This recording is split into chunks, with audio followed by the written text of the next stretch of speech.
active town in northern Austria on the border with Germany, but it's also the place where Hitler was born in 1889. The future Nazi leader only lived for a short time in the upstairs rooms of the pale yellow three-story building, but there's long been disagreement over its fate. For decades, the government rented it from the owner in an attempt to stop far-right tourism. It was once used as a centre for people with disabilities, but when the landlady refused renovations and government offers to buy it, the building was seized by the state. The BBC's Joanna Keane. French lawmakers approving a bill banning youngsters under 15 from using social media. The move makes France first country in the EU to pass a blanket ban on platforms. Concerns grow worldwide over the harmful impact on kids. News and analysis, townhall.com. A long-lost plane wreck, one of historical significance, has been located.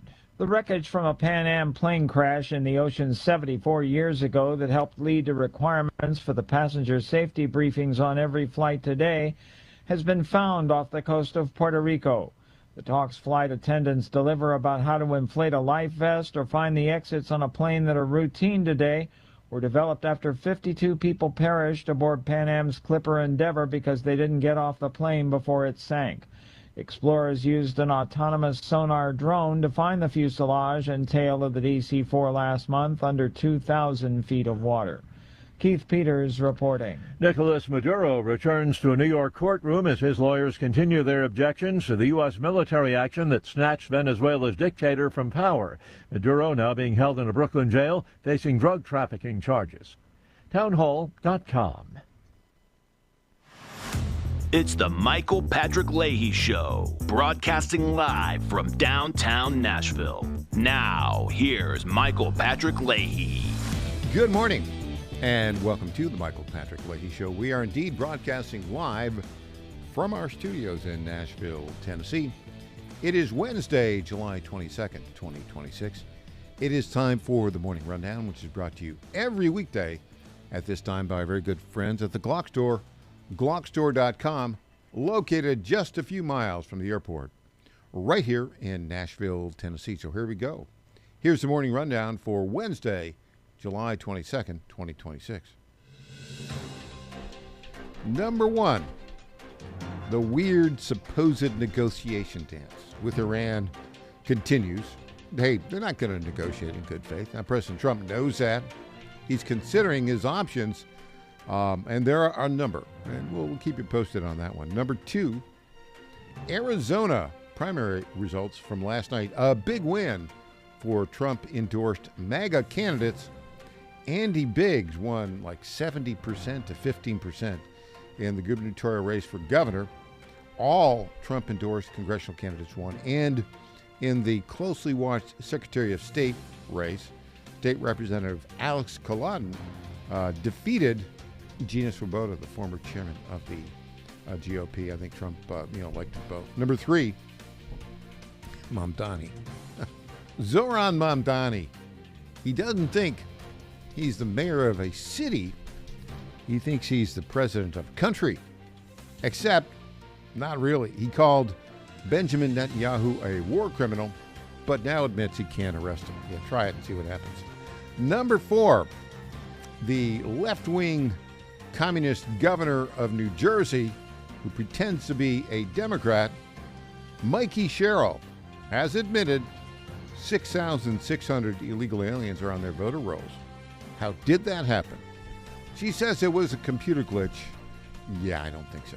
John Solomon will tell us more about that in our next segment. Number five, in South Carolina, the late Senator Lindsey Graham will lay in state in the Capitol Rotunda on July 28th. That's a Tuesday, this coming Tuesday. His sister, Darlene, I guess it is, has been named the interim U.S. Senator. She says she will run for a new term, but won't focus on foreign policy. We'll see what the voters of South Carolina choose to do. Trump has endorsed her, but there are a lot of others that want that seat. Number six, even CNN now admits Donald Trump is very popular with the Republican base. Big time. We'll have that in a bit. Number seven, early voting continues here in the state of Tennessee. The primary is 2 weeks from tomorrow. We've got a big gubernatorial race. Marsha Blackburn, John Rose, Bonnie Fritz. Marsha is favored, but the other candidates are, I don't know how I says, aligning with the left-wing media and trying to attack Marsha Blackburn. Then we've got a Senate race, uncontested, Bill Hagerty, multiple congressional races. Number 8, the woke Smithsonian director embarrassed herself in Congress. Brandon Gill, Tim Burchett really allowed her to embarrass herself. So there you go, folks. That is the Morning Rundown. It's brought to you every day at this time by our very good friends at the Glock Store. You know, I've been telling you about the big O-Site August events at the Glock Store for the last couple of weeks. Now, I told you that the O-Site VIP experience on Friday the 7th was very limited and would likely sell out. Well, guess what? It has sold out. But that doesn't mean you can't get hands-on with the latest in O-Site optics. Just make plans to attend the free, did I say free? Yes, it's free, O-Site Day on Saturday, August 8th at the one and only Glock Store, just a few miles from the airport, right here in Nashville. The free event will have the hands-on range time, great O-Site giveaways, exclusive in-store discounts, free O-Site swag, food trucks, love those food trucks, how Americana can you get, and much, much more. The O-Site Fun starts at 9 a.m., goes to 6 p.m., so make sure you save the date. That's O-Site Saturday, August 8th. That's 2 weeks from this coming Saturday. Only at the Glock Store. It's minutes from the airport. You can fly in if you're, out of state and just take an Uber or cab there. Someday I think we'll have the Music City Loop going there. Maybe. I'll be lobbying Elon, see if he'll do that. It is worth the drive from anywhere, and I mean anywhere. And remember, if you drive in a distance, when you get there, go in and say, I want to tell Lenny, the founder and CEO, how far I drove. And there might be a prize for whoever drives the furthest. I'm saying there might be. I haven't confirmed that yet. The Glock Store, glockstore.com. O-Site Day, Saturday, August 8th at the Glock Store. Okay, so I want to talk about the woke bureaucrats in Washington, D.C. Now, one of the great things about going to Washington, D.C. is going to all the museums. Many of them, most of them are run by the Smithsonian. You've got, the Smithsonian American History Museum, Natural History Museum, Air and Space, that's a great one. But the people that run the Smithsonian, well, they've gone a little bit woke. Brandon Gill, he's the guy with the Superman curl, the congressman from Texas, Republican. He had a few questions for the head of the Smithsonian. You got to watch this. Clip 1. Excuse me, sir? Is it important to be polite? Yes, sir. It's also interesting because the same mass action toolkit that your organization has been promoting references politeness as a defining characteristic of white supremacy culture. Ma'am, are you a white supremacist? No, sir. You're not? Can you help me square why your organization says that being polite is part of being a white supremacist? I'm not exactly familiar with that passage of the Mass Action Toolkit, which is I can show you the one that we passage right developed. here. So, did you watch it? This is interesting because I like the way Brandon Gill does these inquiries. So he'll get somebody who's woke, and he'll bring up a passage like this. They've got a document that the Smithsonian puts out that says politeness is white supremacy, and he asks, yeah, that's the right thing. And then he says, well, why did you put this document out? Now, she tries to deflect. Now, watch how this goes. It's really quite good. Well, I'm not really familiar with that document. If she's the director, if it goes out with the Smithsonian on it, she should be aware of it, right? Well, what does he do? He doesn't wait. He goes right in. I've got the document right here. That's a very good technique. Very good technique. He used it again. You won't believe this. Clip 6.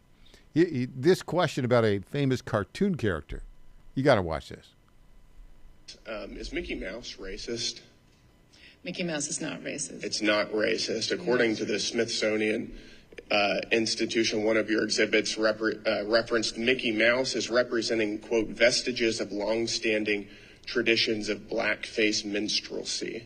Would you describe that as racist? No, the historical trajectory of the origins of Mickey Mouse tie directly so Mickey Mouse is rooted in racism. Is that your testimony? No, sir, it's rooted in minstrelsy. Minstrelsy, and you don't think the blackface minstrelsy is racist?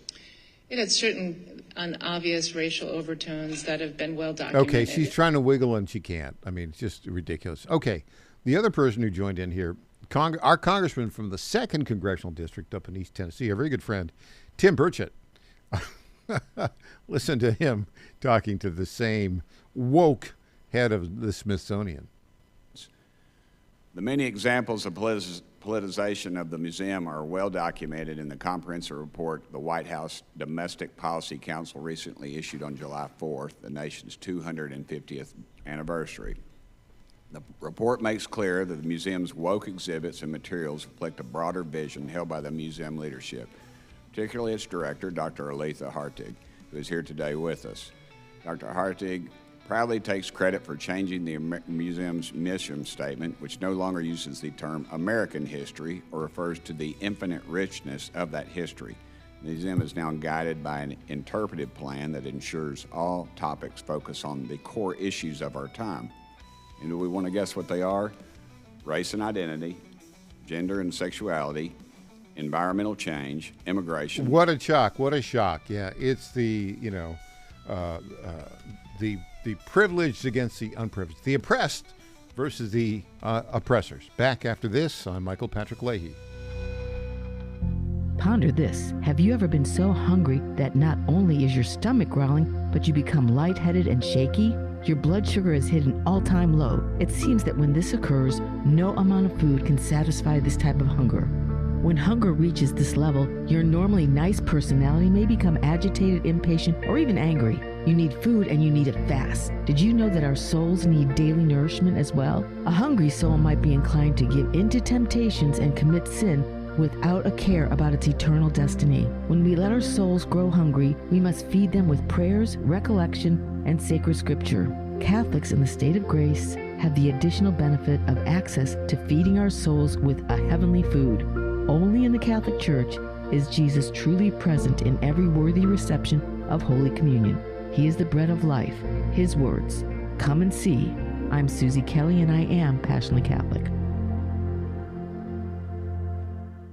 Washington is wasting $500 million every year on a federal supervision system that doesn't work. Probation officers are overwhelmed. Resources are going to people who pose zero threat, while actual dangerous individuals slip through the cracks. The Safer Supervision Act stops the waste and refocuses every dollar on protecting families from harm. President Trump's own pollster found about 80% of Trump voters want this fixed. It's time for Congress to get this done. Stop the waste. Protect our communities. Visit safersupervision.com. Paid for by the Reform Action Fund. Lifestyles Unlimited is a real estate education group that gives you the roadmap and resources to start building income through real estate. You'll learn practical strategies for using investment properties to create extra income and make informed decisions, one step at a time. Join today for just $297. That's a 60% savings off the regular price of our real estate education program. Text radio to 88007. That's RADIO to 88007. Presented by Lifestyles Unlimited. Attention, have you racked up $10,000 or more in credit card debt? Are you barely getting by making minimum payments? With credit card debt reaching all-time highs, National Debt Relief is notifying consumers about significant debt relief options currently being made available to help those with overwhelming credit card debt. These options may reduce a large portion of credit card debt for those who qualify. You don't need to declare bankruptcy or take out a consolidation loan, and you may only have to pay back a fraction of what you owe, even if you have bad credit. National Debt Relief has already reduced the credit card debt for more than 550,000 consumers, so don't wait. If you owe $10,000, $20,000, or even $100,000 in credit card debt, you can now take advantage of this financial debt relief as the cost of living continues to skyrocket. To check what debt reduction you may qualify for, call 800-690-6464. That's 800-690-6464. Again, that's 800-690-6464. Congratulations to my friend Michael Patrick Leahy on 9 years of journalistic excellence. I'm Lenny McGill, owner and founder of the Glock Store here in Nashville, Tennessee, and a proud sponsor of Michael Patrick Leahy's Tennessee Star Network for over 5 years. When we started, he was on just one local station. Now, he's on 20 stations. His motto, find the truth and report it. And as long as he sticks to that, we'll stick to being a sponsor. And next year, Michael, let's have a party for you right here at the Glock Store. I'm Brent Taylor, and I approve this message. Brent Taylor has my complete and total endorsement. Those are the words of President Trump announcing his endorsement of Brent Taylor for Congress. President Trump can count on Brent Taylor to support the American First agenda, fighting inflation, cutting spending, deporting illegal immigrants, and protecting our conservative values. President Trump endorsed Brent Taylor for Congress. Now he needs your vote. Paid for by Brent Taylor for Tennessee. 250 years ago, following an extraordinary victory that shook the globe, these newly forged Americans walked off the battlefield to create something unique in the world. A government that values individual liberty and justice. A system of laws built on limiting power and holding the mighty to account. They were young, they were bold, and together they wrote a document that changed everything. That document still stands, and 250 years later, the question remains, can we keep it? This October in Brentwood, Tennessee, students in grades 8 through 12 have a chance to answer that question and compete for a $10,000 Grand Champion Education Scholarship. More than $17,000 in education scholarships will be awarded in all. The 2026 National Constitution Bee, Saturday, October 24th, Spring Hill Suites, Marriott, Brentwood, Tennessee. Register now at nationalconstitutionbee.org. That's nationalconstitutionbee.org. Welcome back to the Michael Patrick Leahy Show. Now, here's Michael Patrick Leahy. And welcome back to the Michael Patrick Leahy Show. Well, I just have to say this. We, as a country, are celebrating the 250th anniversary of our creation with the Declaration of Independence.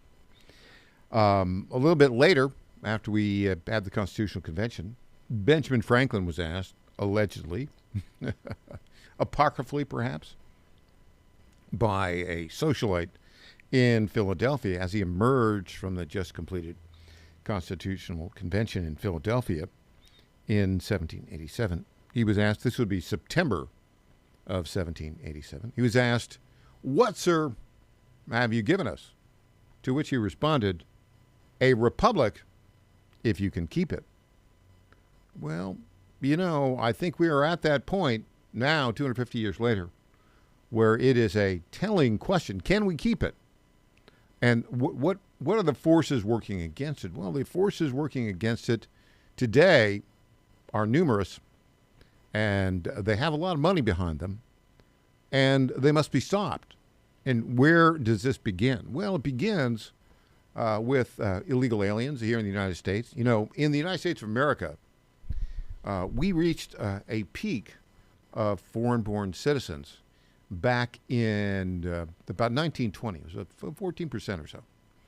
And Congress said, you know, and most of those, the influx from the 1880s to 1920, most of that influx came from Eastern European countries, Italy, Poland, some Ireland, of course, some Western European countries. And they were largely based on, they were largely from a Christian tradition or a Jewish tradition. But even so, there was a concern that assimilation was not happening fast enough. And they were right. And so, in essence, they stopped all immigration. And that lasted from 1920 to 1965. And then Senator Edward Kennedy thought it'd be a good idea to open the floodgates. And the floodgates opened, and so we were at 5% foreign-born population back in 1965. But now, 61 years later, we're at, I think, depending how you count it, 16, 17%. Many of them illegals, many of them, most of them coming from non-European countries where the values and the traditions are very, very different. And many of them want to destroy our country. And that destruction is happening in blue cities and blue states around the country where money is going, taxpayer money is going to the federal government. It's going back to these states and cities, and they're using it to undermine our constitutional republic by providing legal services to illegal aliens, et cetera. Now, Donald Trump gave a speech on Thursday night about this and said, we've got to stop all these illegal aliens from coming in, and we got to deport them, and we got to stop the fraud. And all the blue state people said, oh, this is not true. It is true. It's so true that even the governor of New Jersey, Mikey Sherrill, who, is far left, had to admit it. 6,600 illegal aliens are on the voter rolls in the state of New Jersey. Here's John Solomon, the great John Solomon, talking about that. Clip 20. 4 big Democrat states, one of them being New Jersey. Well, New Jersey's Governor Mikey Sherrill came out right after the speech saying, not true, President Trump, once again, lying on election integrity. Oh, how much cruelty truth has to people who lied. Today, Mikey Sherrill had to say, yep, we found 6,600 non-citizens on New Jersey's voter rolls, and 400 of them voted in a recent election. I want to point that out. 400 foreigners voting in one state in one election would be the largest number known in the history of America. Even with that revelation, Mikey Sherrill had to say it was all Trump's fault. It was all my predecessor's fault, who, by the way, was a Democrat as governor. It was a difficult moment, and watching the media that are so aligned with the Democratic Party tonight, they're in chaos. They do not know how to respond. And by the way, the revelations like this, I promise you, are going to keep coming on. All right. In the meantime, they are going to keep coming up. That's the key point, because they're out there. This is not an accident. It's a plan. Leonard in Georgia wants to weigh in. Good morning, Leonard. Michael, good morning. 2 quick points. Al Gore and George Bush, it came down to 500 votes in 2000. The Democrats thought that the Republican Party had shenanigans up their sleeve, and they fought tooth and nail to get to the bottom of it. So imagine what's still going on in New Jersey. You say 6,000, it's more than that. And they do vote, but they don't vote themselves. Somebody votes for them. So, Michael, stay on it. I will. Thank you, Leonard, for that word of encouragement. Speaking of which, now talk about illegals. We've got a Uganda-born communist, Marxist Islamist by the name of Zoran Mamdani, who got elected mayor of New York City because, 35, 40% of the population is foreign-born. Here he is pretending that he runs a separate government, talking about Benjamin Netanyahu. Clip 8. Benjamin Netanyahu is a war criminal, the architect of a horrific genocide against the Palestinian people. He is responsible for the killing of more than 73,000 people, for the maiming of tens of thousands of children, as those who survive undergo amputation without anesthesia, for the targeting of neonatal hospitals and maternity care centers, denying newborns even the chance. This goes on and on and on and on. He's decided that this is the whole oppressor ideology that is taking hold with a number of young people in the country because they can't think critically and haven't been taught properly and don't know anything about America, because that's the way our public schools have gone. And at the end of that clip, Zoran Mamdani, I think President Trump may have called him up, said, look, buddy, you try and arrest Benjamin Netanyahu, who's the head of a foreign government in the United States of America, we'll put you in prison, buddy. And so he said, well, I can't put him in prison.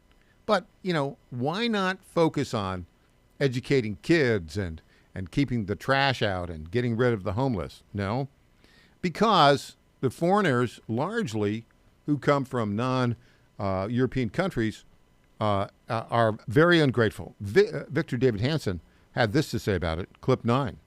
If you attack the nuclear family as abnormal, and the left does, then you have no civilization. If you think you have to be tolerant to people with psychological problems that sleep on the street, but if you think Los Angeles defecating, there was an article about 100 and something pounds of human waste, 180,000 pounds that they removed from MacArthur Park in Los Angeles. Oh, Mike, are you kidding? No, they list. So the homeless, that is medieval.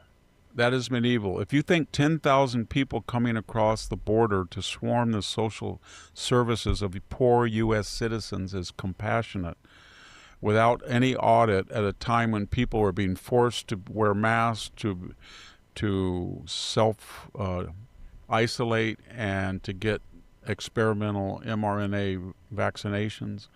If you think that's moral, that's anti-civilizational. Yeah, and that's our point. Anti-civilizational, and it's all wrapped up in this oppressor ideology. America, the American character is a can-do character. We're not oppressed. Americans aren't oppressed. They get things done. But because of the media, because of the way that the public schools have been teaching curriculum based upon the left-wing teachers' unions' pressure, it's all about oppressors. And the good people are the oppressed and the bad people are the oppressors. It's all a bunch of hogwash, but it's out there. And it must be resisted. And when we come back, Tom Pappert is going to talk about how the Democrats have been assisting and enabling that under the Biden administration and what can be done about that. You got to wait. Stick around and see this. Tom Pappert after this.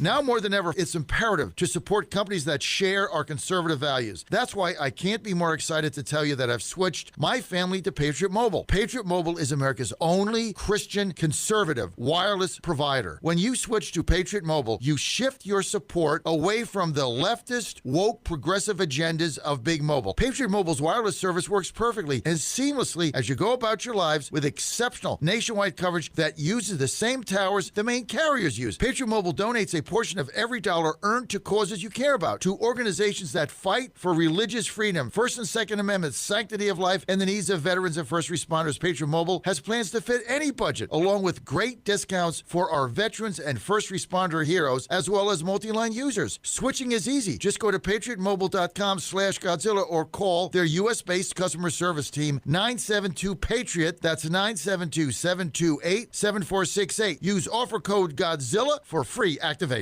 Bad decisions limit future options. Make enough bad decisions and you will destroy your life. Listen to The Flatline with your host, Rick Hughes, every Sunday morning on the John Fredericks Radio Network. The Flatline describes a main line of resistance in your soul, built on God's Word.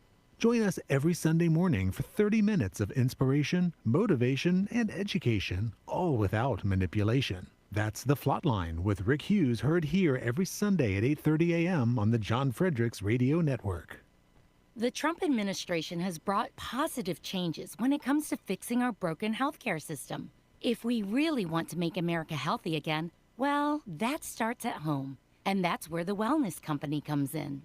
You see and hear from the Wellness Company doctors all the time, and you know their products are the gold standard for keeping you and your family safe and healthy, giving you the opportunity to make sure you're prepared for whatever happens with their prescription medical kits.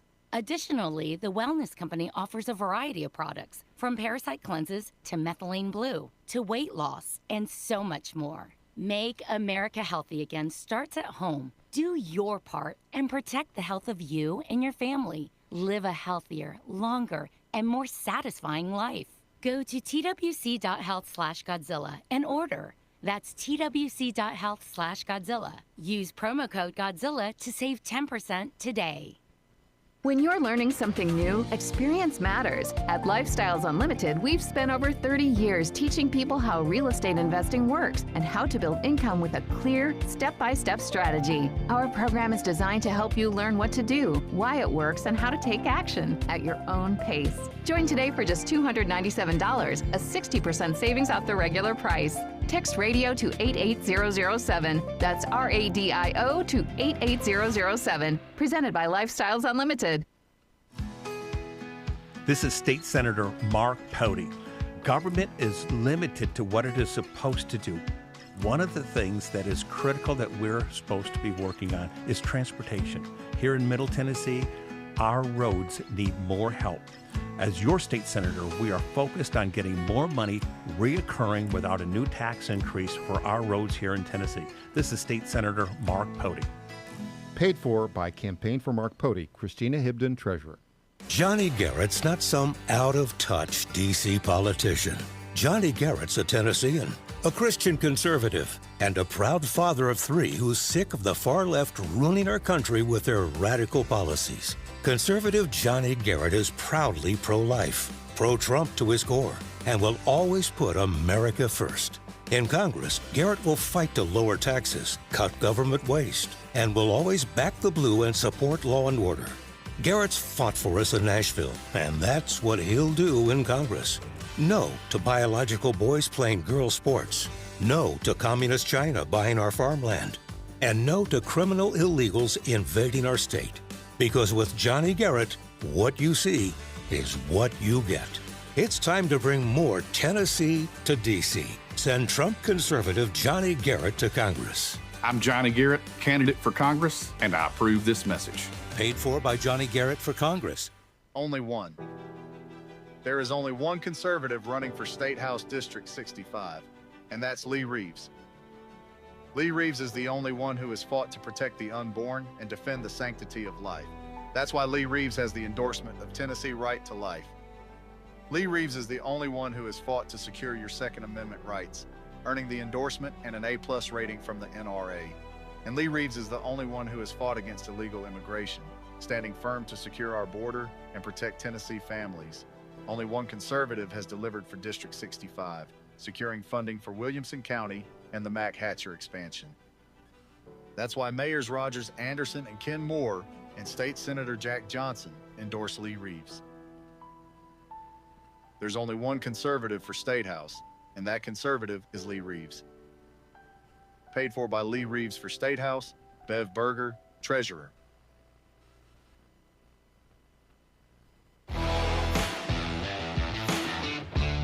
Welcome back to the Michael Patrick Leahy Show. Now, here's Michael Patrick Leahy. As we welcome our very good friend, Tom Pappert, I do want to set this up by saying the following. It's time for America to wake up and smell the coffee and do something about the problem of illegal aliens in the United States of America. I know Trump has done a lot, but a lot more needs to be done. And if we don't do it, well, our constitutional republic is at risk. We are joined now on our Zoom newsmaker line by the Down Prize Award winner for the best local journalist in the country, an award he won given by the National Journalism Center last year for his great reporting on the traffic stop of Kilmar Abrego Garcia here in Tennessee, which, by the way, we got from our sources here in the state of Tennessee. Had nothing to do with the federal government when we broke that. And won that Dow Prize along with yours truly and our executive editor, Chief Technology Officer Christina Botteri, the one, the only, Tom Pappert. Good morning, Tom. Good morning, Michael. Well, you are at it again, a steady drumbeat of facts that cannot be denied. Now you've uncovered U.S. Treasury data that reveals major cities used Biden-era stimulus money to fund legal services for illegal aliens. Tell us about this. Yes, Michael, I think there are up to a dozen that have admitted this overtly. And this is a similar model to what we first discovered in Nashville, where they received millions of dollars in American Rescue Plan Act money and then gave portions of it to two pro-illegal alien nonprofits who in turn used that money to provide legal assistance or hire lawyers for illegal aliens. So we looked at the U.S. Treasury data to see what other cities, what other states may have engaged in such a practice. And we were surprised to find that Nashville was harder to discover in this data set than other cities. For example, Portland, Oregon received $2 million in American Rescue Plan Act money in 2022, and they told the U.S. government, they told the Treasury Department they were going to give it to a nonprofit called Oregon Worker Relief that, quote, will provide immigration legal services to eligible individuals in order to mitigate immigration legal precarity that contributes to household destabilization. They further explain that this includes an individual who is or could be at risk of removal, family separation, or exclusion. In other words, gee, President Biden, give me $2 million so I can give it to this nonprofit so they can keep illegal aliens in our country.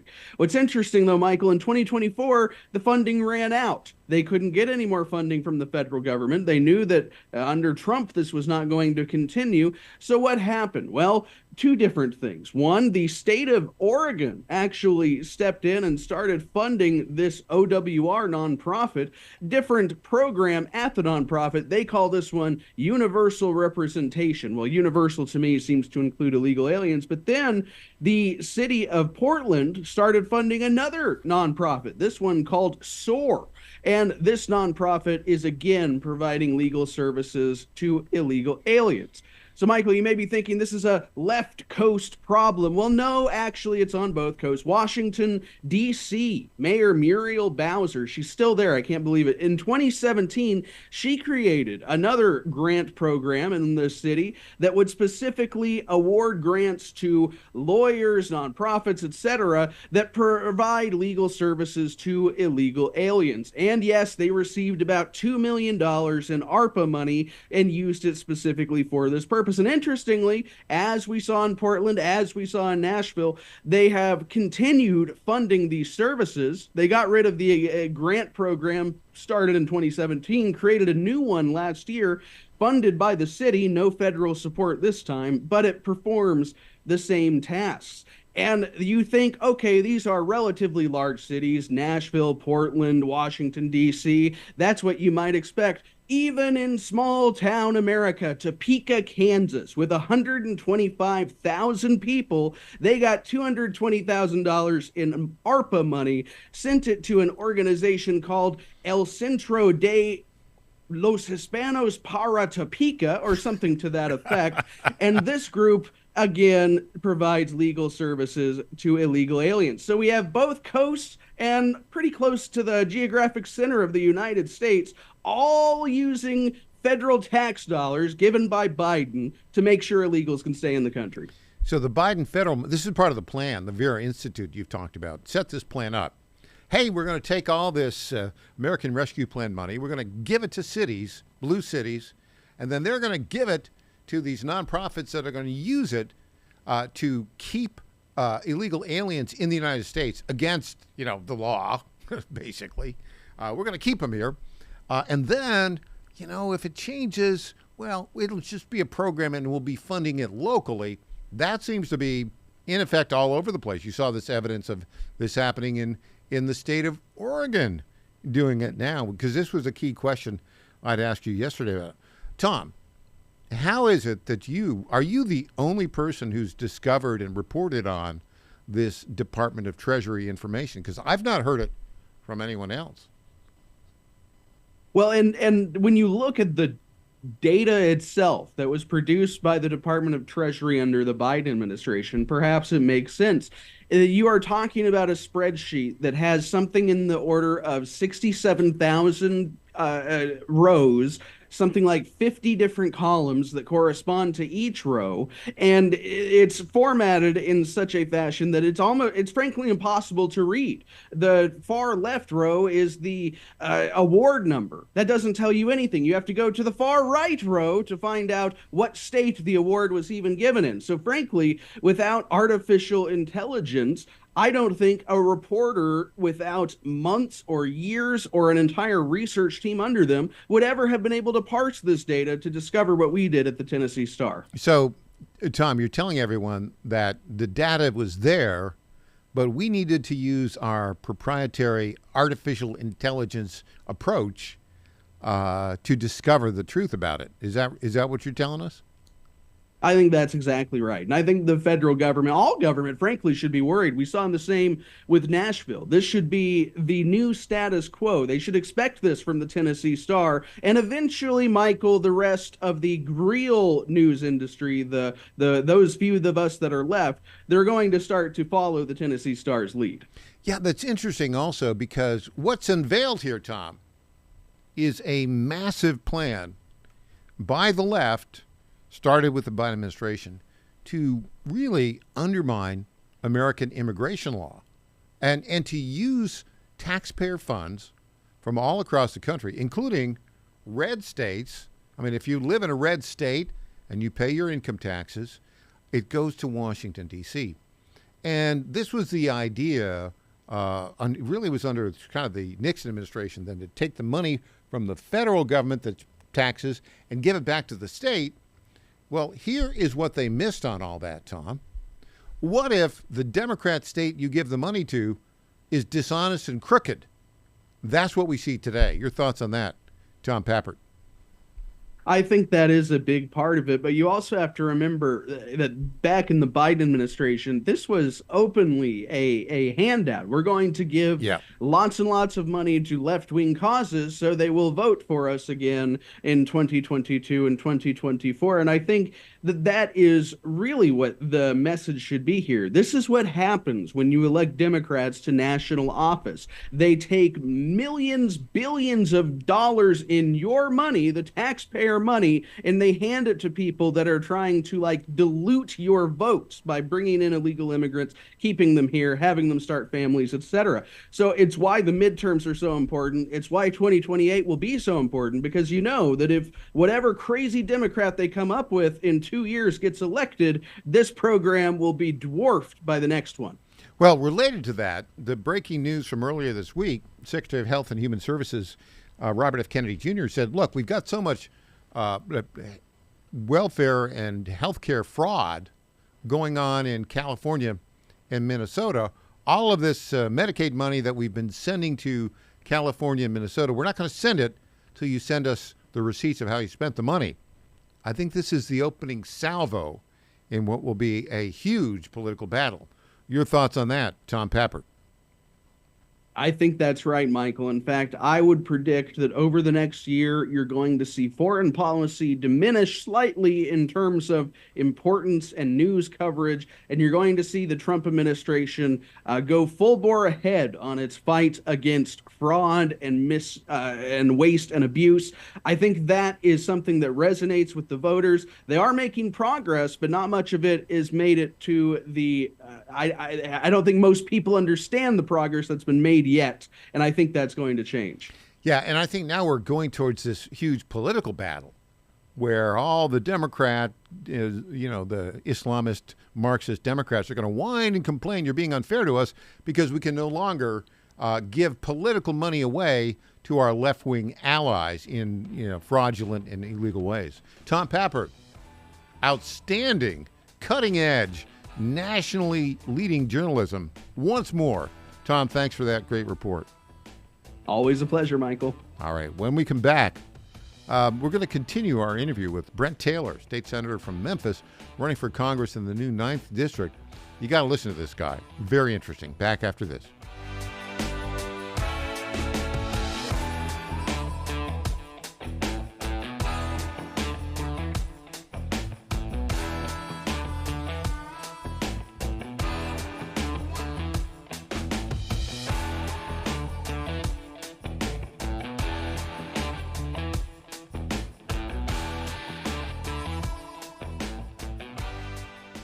Folks, this is Crom Carmichael, CEO of Solti.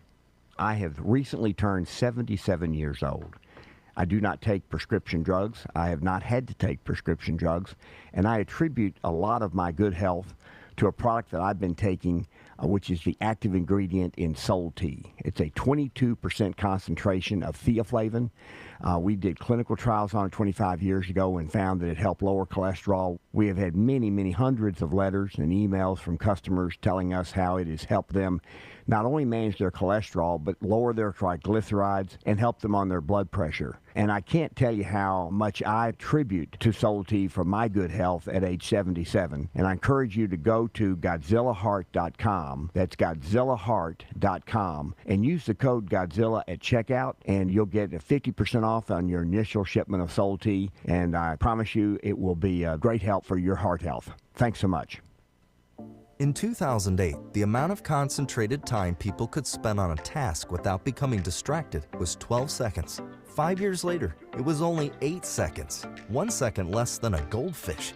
If you're often distracted or have trouble recalling information, you're likely to fall behind in the demanding, fast-paced 21st century. In other words, brain performance is more critical now than ever. Boost your brain power with Healthy Cells Focus Plus Recall. Science-backed nootropics to help you sharpen focus, concentrate longer, enhance recall, improve mental speed, learn rapidly, and be more alert. It's a pill-free brain supplement made with maximum absorption ingestible gel technology, designed to feed your brain at the cellular level. Take it for a test drive. Go to HealthyCell.com and use code GODZILLA for 20% off your first order of Focus Plus Recall. That's HealthyCell.com, code GODZILLA for 20% off.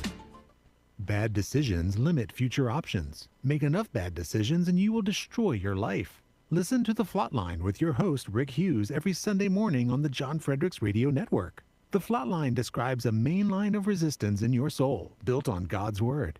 Join us every Sunday morning for 30 minutes of inspiration, motivation, and education, all without manipulation. That's The Flatline with Rick Hughes, heard here every Sunday at 8:30 a.m. on the John Fredericks Radio Network.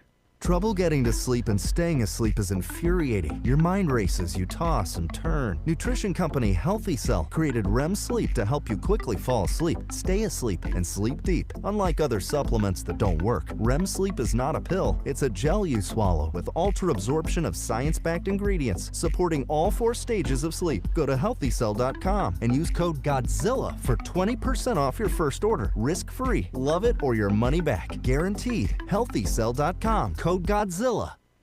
Congratulations to my friend Michael Patrick Leahy on 9 years of journalistic excellence. I'm Lenny McGill, owner and founder of the Glock Store here in Nashville, Tennessee, and a proud sponsor of Michael Patrick Leahy's Tennessee Star Network for over 5 years. When we started, he was on just one local station. Now, he's on 20 stations. His motto, find the truth and report it. And as long as he sticks to that, we'll stick to being a sponsor. And next year, Michael, let's have a party for you right here at the Glock Store.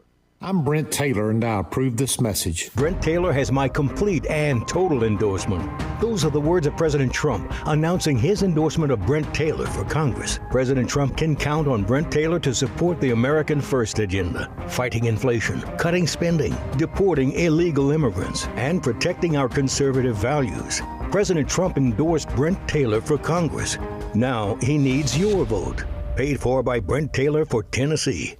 I'm Scott Desjardins, and I approve this message. We will make America great again. President Donald Trump has given his complete and total endorsement to Congressman Scott Desjardins, saying he fights for our military, veterans, law enforcement, and the Second Amendment. I'm honored to be endorsed by President Trump. I know together we've got to control inflation, secure our borders, and strengthen our military. Scott Desjardins, representing the people of the 4th Congressional District. With your support, we will make America great again. Paid for by friends of Scott Desjardins. Welcome back to the Michael Patrick Leahy Show. Now, here's Michael Patrick Leahy. Welcome back. So midterms are coming up, and you had the Arizona primaries yesterday. The MAGA crowd won. Here in Tennessee, the 9th district has been redrawn. It goes from Memphis all the way to Middle Tennessee. It's contested. The GOP primary Donald Trump has endorsed State Senator Brent Taylor. I had a chance to interview him. Here is a part of that interview. You took all that experience as a successful small businessman into the political arena. You served, city council, state senate. You're the guy, the phrase is famous now. You're the guy who came up with the phrase, make Memphis matter. Tell us about that. How? And you've made Memphis matter. You've got President Trump aware of it and acting on it, and Governor Bill Lee. Tell us about that a little bit. So, Michael, when I ran for the Senate 4 years ago, as you know, crime was out of control in Memphis. Mm-hmm.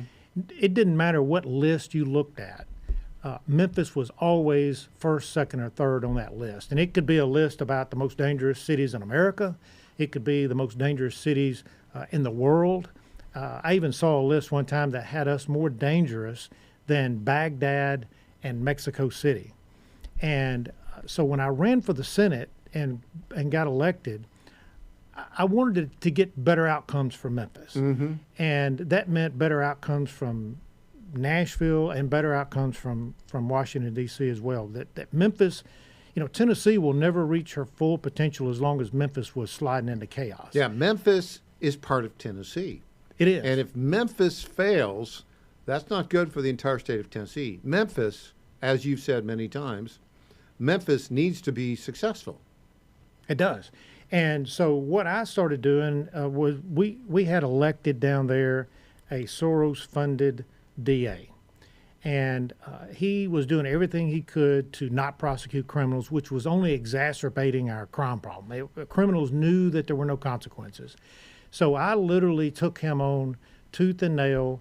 Nearly every decision he made, I was on the front page of the paper. I was in the media talking about what a dumbass move this was. We're never going to solve our crime problem as long as this guy's letting people out. Michael, I'll give you an example. There was a mass shooting in Memphis at a restaurant, mm-hmm. and they got in a fight over a parking space or something. Mm-hmm. He went and got a shotgun, shot 5 people, which qualifies as a mass shooting. And they literally went to court, and the judge and the DA let the guy out on his own recognizance without any cash bail.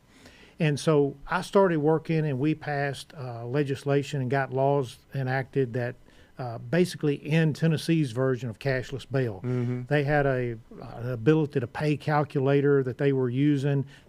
Basically would ask you how much money, Michael, do you have in your pocket? And whatever you said. If you don't have any, you're okay. That's right. We'll let you out anyway. If you got $50, give us $5. Exactly. Something like that. It's crazy. So I ended that practice. We also ended being released on your own recognizance if it's for a violent crime or you use or display a firearm in the commission of that crime. So I went after that. I went after our DA. I threatened his job. And ultimately, we got the Supreme Court to do an investigation, and the General Assembly. We just passed a law this past session that I sponsored that requires the Attorney General to go into his office and to audit the grant funds that are in his office, because I believe that those grant funds are being commingled with other funds, which is illegal. You're not Sounds supposed to like do that. a familiar story. We've been reporting on that kind of stuff going on in Metro Nashville, the mayor's office, for instance. It seems to be a really big problem. One of the things... And let me just say this, too. So what happened is I started the Make Memphis Matter mantra, and ultimately it got the attention of Governor Lee, and he sent the state troopers down there. That was kind of the first wave. And then Senator Blackburn called me, and she said, I've been watching your Make Memphis Matter effort and your efforts to try to rein in the Soros-backed DA. Can you meet with me and the FBI in Memphis? So we went and had a meeting with the FBI. And in that meeting, there was no one in the meeting but Senator Blackburn, myself, and the FBI. And the FBI said, we have, and this was when Kash Patel was up for his nomination. He'd not been confirmed yet. That's right. He had, and he talked about Memphis, but right after his confirmation is when we had this meeting with the FBI. And in that meeting with the FBI agents, they said, we had a list of American cities that we're going to do an FBI operation, Operation Viper. And Senator Blackburn insisted that another American city come off and in Memphis go on. And that's ultimately what they did. They sent Operation Viper in. That was the precursor to the Memphis Safe Task Force. They made 500 arrests, and all of those were federal charges. Following Operation Viper, Senator Blackburn then got President Trump his attention with the Make Memphis Matter effort, and President Trump sent in the Memphis Safe Task Force, which includes the National Guard and about 30 different alphabet soup agencies. And they have literally cut crime in half in Memphis. They have changed the public's perception of crime in Memphis. And that's the same kind of fight that I want to take to D.C. Okay, so there's more. He has a colorful phrase that he uses. We'll play this tomorrow. He compares the crime problem in Memphis, which has diminished dramatically, with the crime problem in Nashville, which actually is more than most people think. But I'll hold off on the punchline to that until we play the rest of the interview tomorrow. When we come back, Judson Phillips will join us. And Donald Trump has some tough language for Barack Obama. Back after this. Ponder this. I was a crew member of a sailboat racing team. I should tell you that I never really developed sea legs, so my contributions to the team left a little to be desired. As I recall, on one racing day, the captain put me at the helm. He must have been desperate. During the race, a strong gust of wind came up suddenly. The boat heeled dramatically. I panicked and let go of the helm for fear of being tossed overboard and lost at sea forever. Thank the Lord for the keel, a heavy fin at the bottom of the boat that rights the boat during heavy winds. It remains unseen under the water, but it is a powerful stabilizer during the rough weather. You know, the Lord is like a keel in life. If we turn to Him, especially during turbulent times, He will always guide us to safety. He provides us with stability during rough times in our life if we reach out to Him and ask for help. Run to the Lord in prayer and trust that He will lead you to calmer waters. I'm Susie Kelly, and I am passionately Catholic.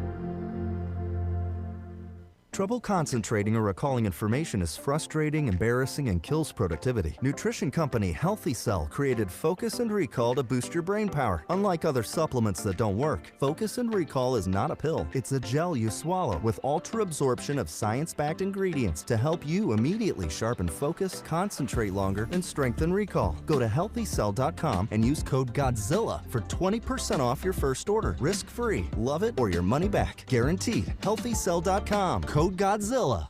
John Fredericks loves his radio and TV audience, but did you know how to follow the Godzilla of Truth wherever you go? Download the John Fredericks Radio Show app to listen live nationwide. For the daily chit-chat, Trucking the Truth, download the Getter app and join the morning fun on Getter Live from 6 to 10 a.m. Follow John Fredericks on Getter, Truth Social, or Twitter at JF Radio. WJFN W224EB 92.7 FM Chester, W299DB 107.7 Barnaire, 100.5 FM Goochland, and WJF. Breaking news this hour from Town Hall. Amit Thomason.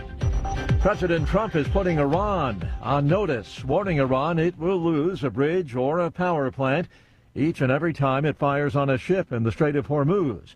Secretary of State Rubio says Iran cannot be allowed to control that strategic waterway. If we create a precedent in the Middle East where a nation state can decide that they are going to control an international waterway, charge a toll, and if you don't pay them, blow up your ships, we have created a very dangerous precedent. The U.S. has carried out an 11th night of military strikes on Iran. It is one of the U.S. president's most solemn duties. Today, President Trump attending the dignified transfer ceremony for 4 U.S. service members recently killed in the Mideast.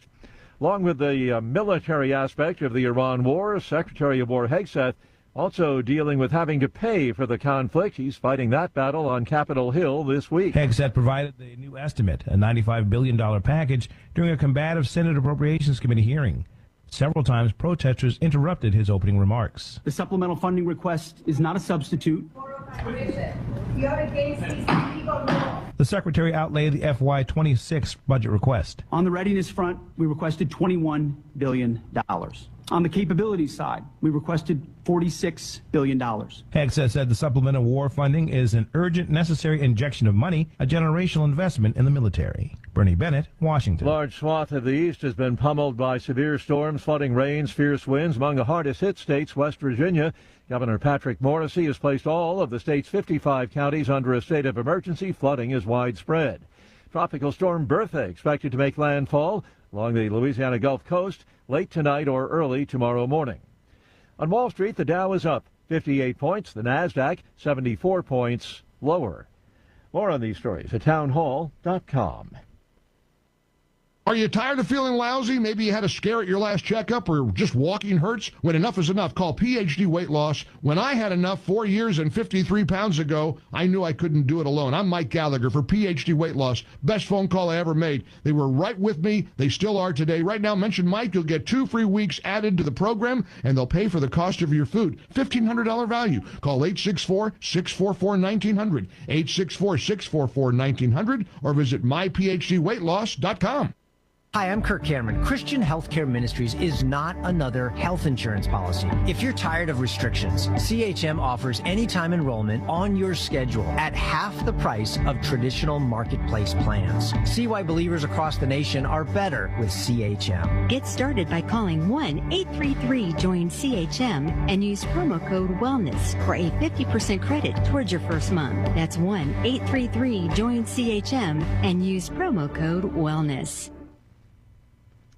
Ukraine is pushing ahead with its fight against Russia under new military leadership. President Zelensky has fired his army chief after public pressure, announcing his successor. Making the announcement, the president thanked General Zelensky and said a significant path had been traveled. His replacement is the much younger Mihailo Drapati, a man with a distinguished record of his own and, crucially, a friend of the ousted defense minister Mikhailo Fedorov. Mr. Fedorov called his appointment a breath of fresh air and a renewed source of hope. That will go some way towards reaching Ukrainians that their voices have been heard. But they will also want to know that Mr. Fedorov, seen as the driving force behind much of the military's recent innovation, will continue to play a central role. The BBC's Paul Adams. At least 999 people have died from the Ebola outbreak in eastern Congo, a grim toll in what's already been declared the fastest Ebola outbreak in history. Townhall.com. Not so fast on the release of a Columbia University activist. A federal appeals panel in New York reverses a lower court decision ordering the release of pro-Palestinian activist Mohsen Madawi, a legal permanent resident, opening the door to his re-arrest. Madawi is a student protest organizer who the Trump administration spent more than a year trying to deport. He's been appealing a removal order in immigration court. In their unanimous decision Tuesday, the panel found the federal judge overstepped by intervening before the case moved through immigration courts. The ruling mirrors a separate appellate panel's decision earlier this year against Mahmoud Khalil, a former classmate of Madawi's at Columbia University. Julie Walker, New York. OpenAI says its artificial intelligence system hacked into another AI company, all on its own. OpenAI calls it an unprecedented cyber incident. More on these stories, townhall.com. It's the Michael Patrick Leahy Show, broadcasting live from downtown Nashville. Now, here's Michael Patrick Leahy.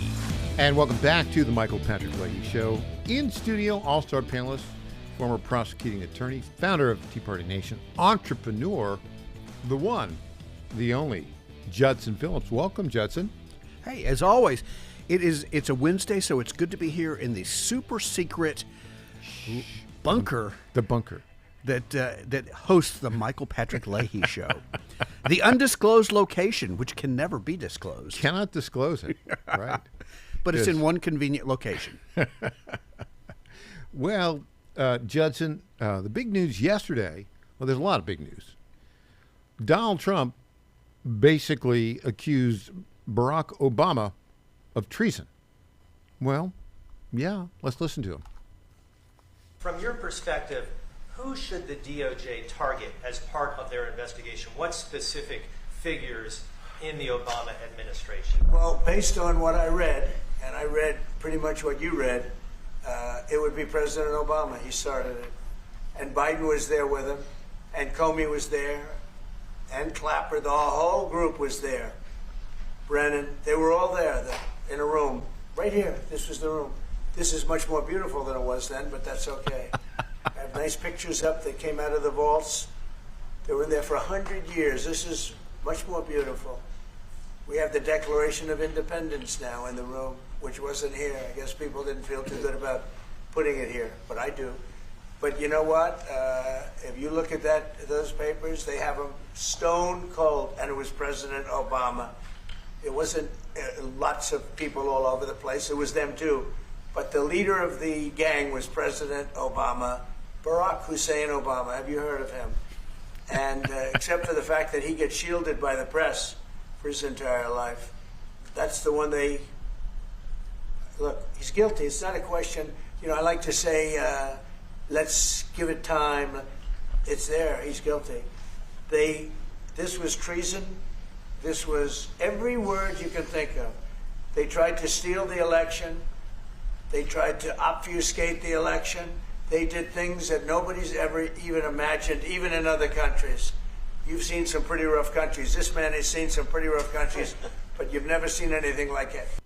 Yeah, I think he's right. And, you know, it's interesting. President Trump has become much more aggressive on this since about a month and a half ago. Our good friend John Solomon, who, you know, specializes in fact-based reporting and public documents, since he went without a salary to serve in the White House and work with Bill Pulte to declassify all of these documents, the receipts are there, Judson, and yet you see within the mainstream media the left-wing defenses of these actions. That's all they talk about.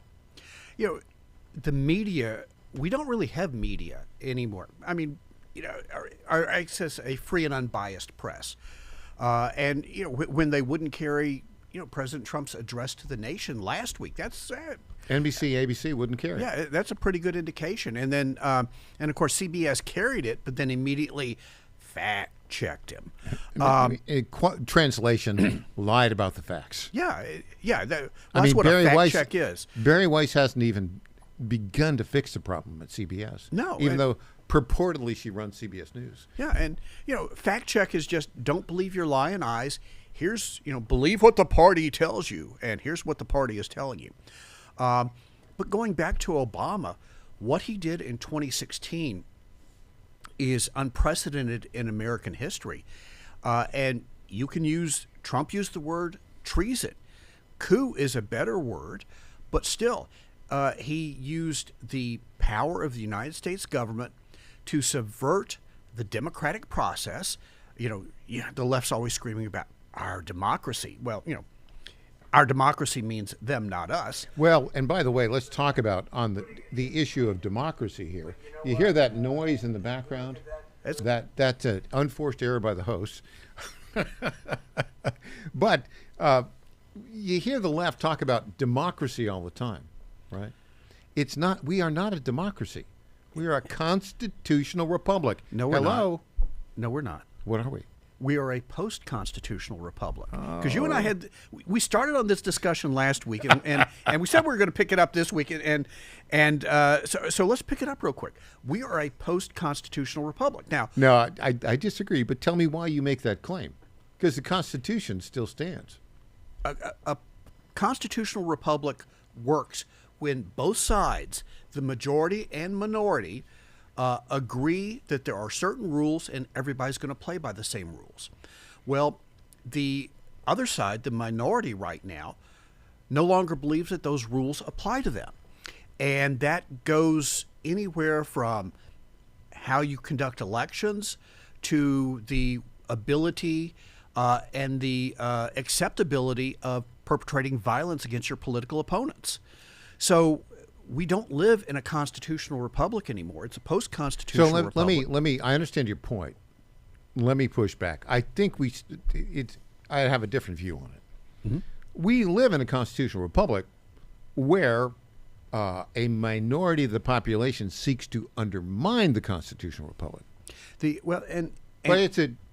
your basic point is we're close on kind of what we say. I may be a little bit further off. But then you have the arms of the government, and I'm thinking of the judiciary in particular, but also what we like to refer to as the deep state, the administrative state, pushing back to destroy what is left and eventually replace it with something. And I think the question we have now is not, are we going to continue living in a constitutional republic? I don't think we are. the nation is simply too fractured. The only time we've ever been this fractured was 1860, and we know how that ended. That was largely a geographical. Well, this is geographical too. Break. Well, in a way, but it's a different geography. It's more of a class type thing, and interestingly enough, related to this point, would you like to know who are the most far left Democrats? It is low income, low to middle class people who have graduate degrees. Yeah. Because they're frustrated because they went to graduate school and now all they can get is a job as a barista or as a community organizer. Yeah, if they can get that. But since USAID and these other entities have been cut off, those jobs aren't available anymore. But the question is going to be, and this is an area where you and I probably do have some sharp disagreement, because I don't think post 2028 we're going to continue on. Doesn't matter how the election plays out. There's going to be a fork in the road. The question is going to be which direction we're going to go. So, what is going to follow the constitutional republic? I don't think the result on either side is going to be good. It's just a question of which is the least bad. So, you have a little bit of Eeyore in you, don't you? A little bit. I am more, positive because look, you're the guy who's looking at the glass and going, it's half full, and I'm looking at the glass going, okay, it's half full, but of what? Send your cards and letters to Judson, not me. But having said that, the point is well made that we are headed towards a conflict in the sense it is a time for choosing, and it's a time for one side to win because it's a battle between American classic Western civilization and basically Marxism. That's where we are. Yeah, Islamo-Marxism. And if the Democrats prevail in 2028, which, looking at the map right now, and this is obviously we don't know who the 2028 nominee would be right now, but looking at the map, they have a pretty decent shot of taking the Senate just because the numbers favor them. I see where you're going on this, but when we come back, we're going to shift gears because people can't take this doom and gloom too long, too much of it. No. We're going to go down to specifics. We're going to come back to the bastion of freedom, Tennessee. The great state of Tennessee. Back with Judson Phillips. Carson letters go to him, not me. After this. In care of Michael Patrick Leahy.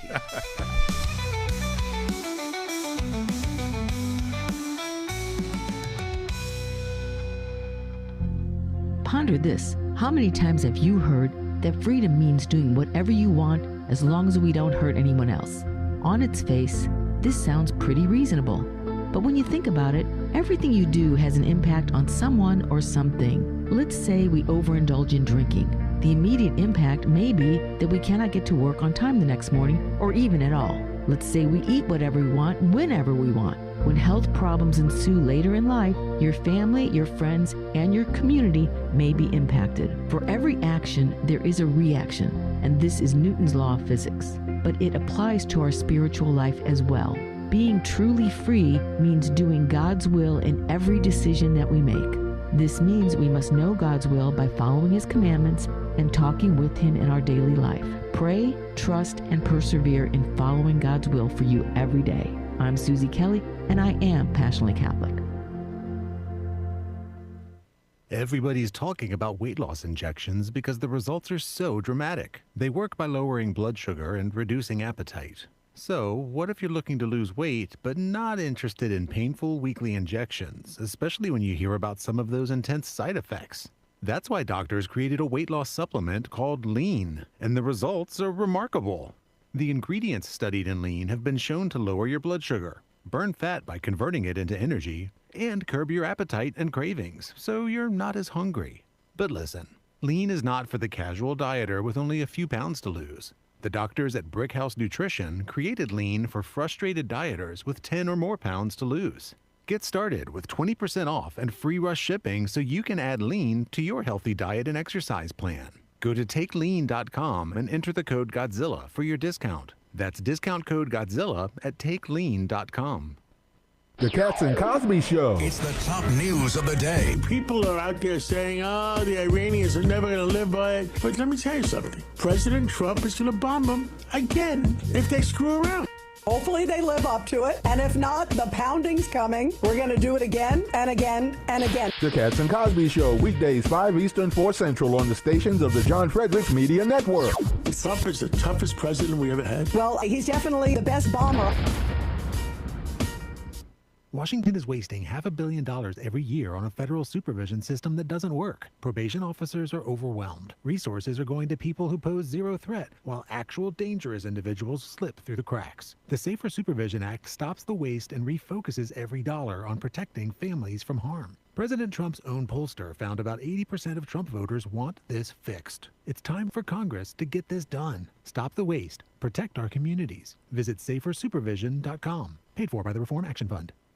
Congratulations to my friend Michael Patrick Leahy on 9 years of journalistic excellence. I'm Lenny McGill, owner and founder of the Glock Store here in Nashville, Tennessee, and a proud sponsor of Michael Patrick Leahy's Tennessee Star Network for over 5 years. When we started, he was on just one local station. Now, he's on 20 stations. His motto, find the truth and report it. And as long as he sticks to that, we'll stick to being a sponsor. And next year, Michael, let's have a party for you right here at the Glock Store.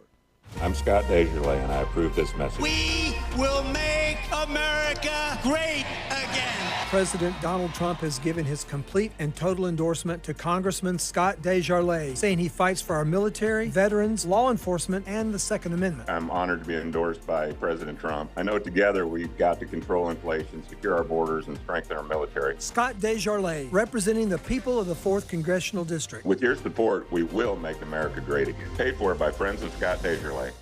Johnny Garrett's not some out-of-touch D.C. politician. Johnny Garrett's a Tennessean, a Christian conservative, and a proud father of 3 who's sick of the far left ruining our country with their radical policies. Conservative Johnny Garrett is proudly pro-life, pro-Trump to his core, and will always put America first. In Congress, Garrett will fight to lower taxes, cut government waste, and will always back the blue and support law and order. Garrett's fought for us in Nashville, and that's what he'll do in Congress. No to biological boys playing girl sports. No to communist China buying our farmland. And no to criminal illegals invading our state. Because with Johnny Garrett, what you see is what you get. It's time to bring more Tennessee to D.C. Send Trump conservative Johnny Garrett to Congress. I'm Johnny Garrett, candidate for Congress, and I approve this message. Paid for by Johnny Garrett for Congress. Welcome back to the Michael Patrick Leahy Show. Now, here's Michael Patrick Leahy. Welcome back. Judson Phillips, all-star panelist here in studio, retired attorney, former prosecuting attorney in Shelby County and Williamson County, founder of the Tea Party Nation, entrepreneur. Judson, last night in Arizona, Andy Biggs won the gubernatorial nomination easily, 70 to 15%. No, endorsed by President Trump. Endorsed by President Trump. Now we have, a week from tomorrow here in Tennessee, we have a primary. We have the gubernatorial primary. There's no Senate challenge to Bill Hagerty, unchallenged. He's running for his second term. He'll win easily.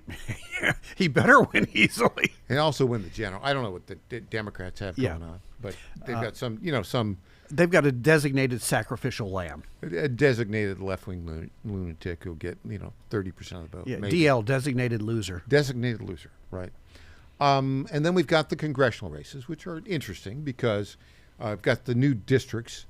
We've got Scott Desjardins. He's got his district now. It's a little bit of Davidson County. And he's got some primary challengers, but I don't think you have a problem with challengers.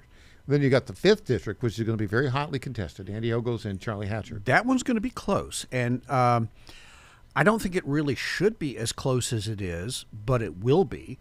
And, Charlie Hatcher, nice guy, has got a lot of money behind him. He's also got the establishment. Bill Haslam endorsed him. Yeah, there's a strike against him right there. For most of the kind of America First listeners, MAGA listeners, to this program, you'd have to say that Governor Bill Haslam was not a MAGA guy, and Bill Lee has become a MAGA guy. I kind of would say that. Bill Lee is an incredible rarity among politicians because most of the time they get into office, well, they all get into office and they evolve. The problem is 90+% of them evolve to the left. Correct. Bill Lee evolved to the right. Yeah, and you know when well done. The last 2 years have been really strong. In 2018, I was just like really strongly opposed to Bill Lee, and even in when he came back up for 2022, you knew what the outcome was going to be. I wasn't thrilled, but he has been a very pleasant surprise. You know, a lot of that has to do with the way that the governor here is not as strong administratively because a veto can be overridden by a majority of each house. Simple majority. Simple majority. So that's, that means he's got to work with the House. And I think a lot of that credit goes to the fact that Jack Johnson is the state Senate majority leader, and Cam Sexton is Speaker of the House. They've all, and Jonathan Skrmetti as Attorney General, they've all worked together very, very well. They have been an incredibly good team. Yeah. And I'll say this, and if we went back 4 years ago, and I heard myself saying this, I'd probably lean forward and slap myself. You wouldn't believe yourself. But I will say this: Yeah. Bill Lee is out because he's term limited. Right. Based on what he's done in the last 2 years, if he were up for re-election, I'd be enthusiastically supporting him. But he's term limited, and so we've got a race that has Senator Marsha Blackburn, a friend of ours, outstanding candidate, a strong candidate. She's running. And John Rose, congressman from the 6th District, is running, as is State Representative Monty Fritz. And now, Marsha's signature accomplishment was leading the battle against the state income tax, 4-year battle, 1999 to 2002. And she was very brave and courageous. And it's really because of her leadership that we have no state income tax in Tennessee. She stood up against a lot of people. There was a lot of powerful pressure against her, and I'm told offers of incentives to get her to flip, and she stood firm. And that is one thing that we should all be forever grateful for. It's the defining element of the success of the great state of Tennessee in the modern era. It is.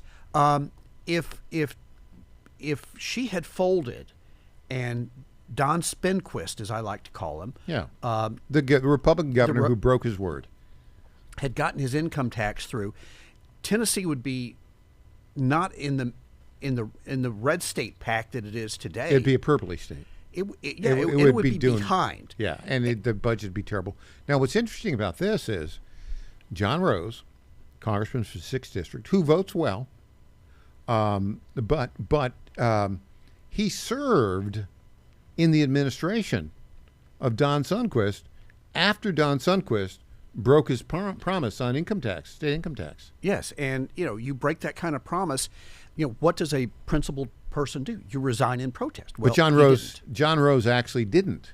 No. He actually, I think he came into office after Sundquist broke that promise, and he was part of that team of the administration of Sundquist that wanted a state income tax. Now, this is an issue that's not been out there very much, but it's worth bringing up. And now, Monty Fritz is state representative. Monty's been in here. John Rose has not been in here. Well, I'm not shocked that John Rose is not, because and Marsha, we did an hour-long interview with her. Well, the consultants that are running Rose's campaign are idiots, because they're the kind of consultants. They're the same people that are. I don't know if it's the same exact people, but the same type of consultants. Well, it's Chris Devaney who would.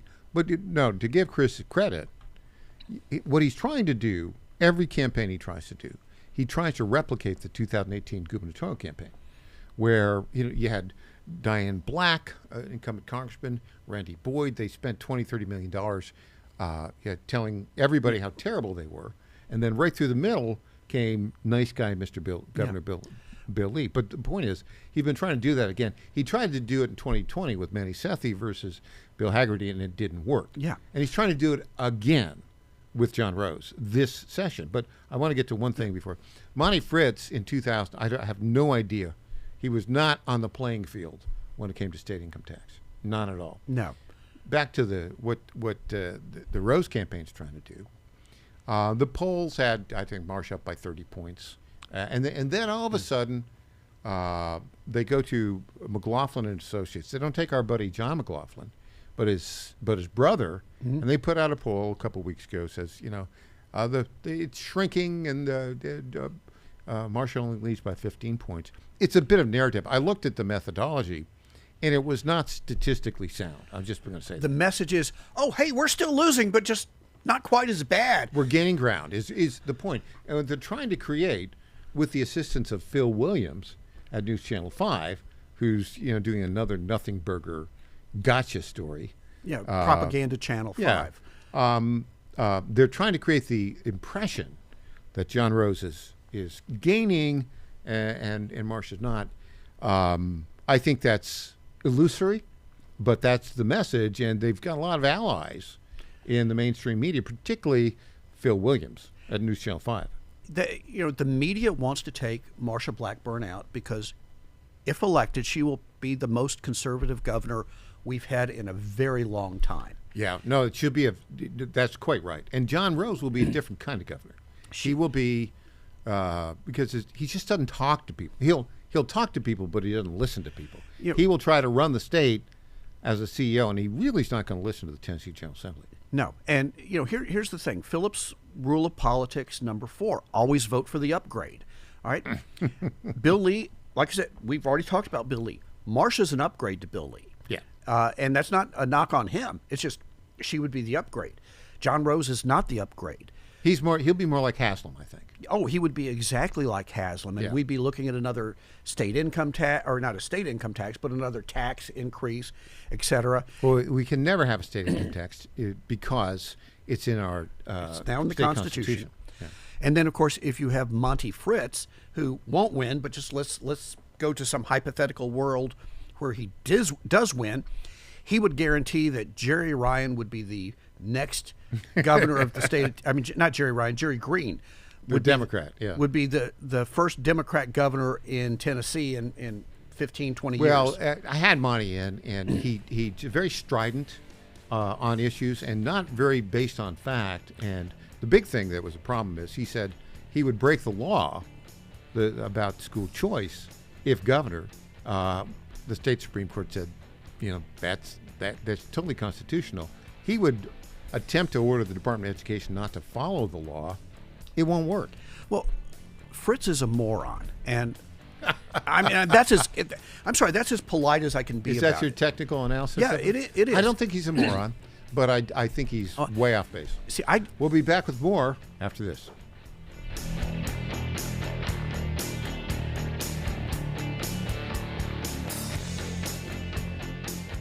The Trump administration has brought positive changes when it comes to fixing our broken healthcare system. If we really want to make America healthy again, well, that starts at home. And that's where the Wellness Company comes in.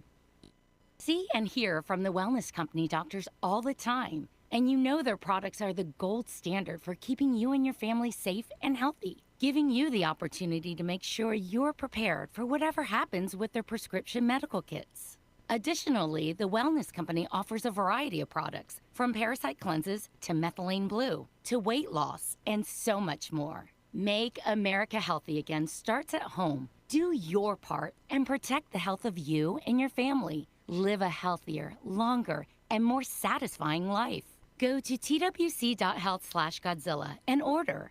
That's twc.health/Godzilla. Use promo code Godzilla to save 10% today. Now more than ever, it's imperative to support companies that share our conservative values. That's why I can't be more excited to tell you that I've switched my family to Patriot Mobile. Patriot Mobile is America's only Christian conservative wireless provider. When you switch to Patriot Mobile, you shift your support away from the leftist, woke, progressive agendas of Big Mobile. Patriot Mobile's wireless service works perfectly and seamlessly as you go about your lives with exceptional nationwide coverage that uses the same towers the main carriers use. Patriot Mobile donates a a portion of every dollar earned to causes you care about, to organizations that fight for religious freedom, First and Second Amendments, sanctity of life, and the needs of veterans and first responders. Patriot Mobile has plans to fit any budget, along with great discounts for our veterans and first responder heroes, as well as multi-line users. Switching is easy. Just go to patriotmobile.com/Godzilla or call their U.S.-based customer service team, 972-PATRIOT. That's 972-728-7468. Use offer code Godzilla for free activation. This is Crom Carmichael, CEO of Solti. We got a wonderful email from one of our customers up east named Joe, and here's what he had to say.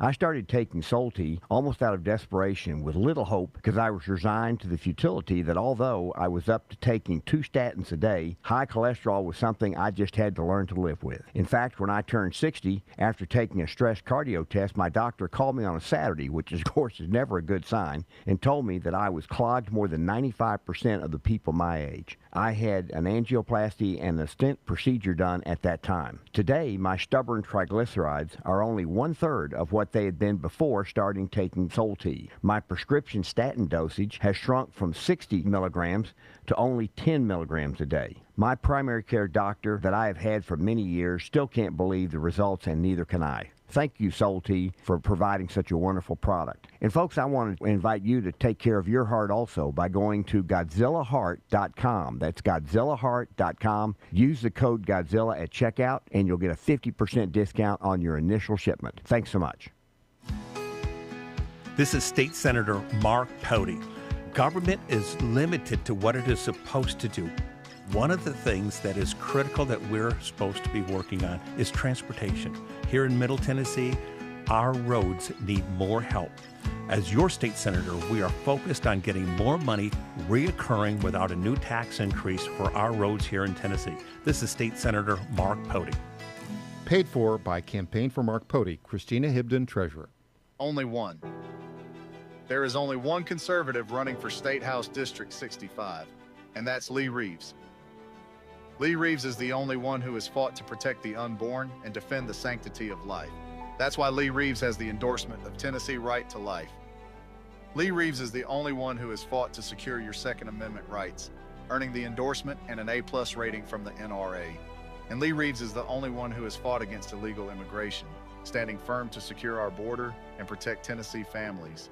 Only one conservative has delivered for District 65, securing funding for Williamson County and the Mac Hatcher expansion. That's why Mayors Rogers Anderson and Ken Moore and State Senator Jack Johnson endorse Lee Reeves.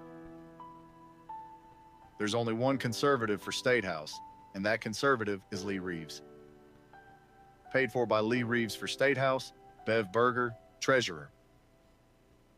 250 years ago, following an extraordinary victory that shook the globe, these newly forged Americans walked off the battlefield to create something unique in the world. A government that values individual liberty and justice. A system of laws built on limiting power and holding the mighty to account. They were young, they were bold, and together they wrote a document that changed everything. That document still stands, and 250 years later, the question remains, can we keep it?